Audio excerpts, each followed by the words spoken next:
எந்த ஒரு துன்பங்கள், ஒரு வேதனைகள், ஒரு மன உளைச்சல்கள் நம்ம கூட இருக்கிறவங்கனாலேயோ, இல்லை பிஸ்னஸ்னாலேயோ, இல்லை வெளிவட்டாரத்துலேயோ, இல்லை தெரியாத நபர்கள் மூலியமாவோ எது ஏற்பட்டாலும் நம்ம வாழ்க்கையில் பலவிதமான துன்பங்கள், வேதனைகள், கஷ்டங்கள் எல்லாமே வரும்.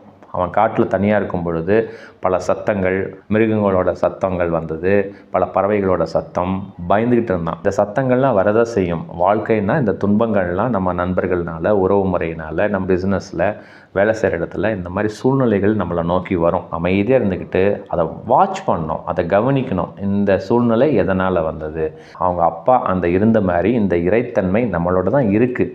நீங்கள் அந்த மாதிரி ஸ்டேட்டில் இருந்தீங்கன்னா உங்களை பார்த்துட்டு என்ன செய்யணும் அப்படிங்கிற மனநிலையை நமக்கு அந்த இன்ட்யூஷன் மூலமாக இந்த பிரபஞ்சம், இந்த இறைத்தன்மை நமக்கு உணர்த்தும். அந்த இன்ட்யூஷன் மூலமாக நீங்கள் செயல்பட்டால் 100% ரிசல்ட் வரும்.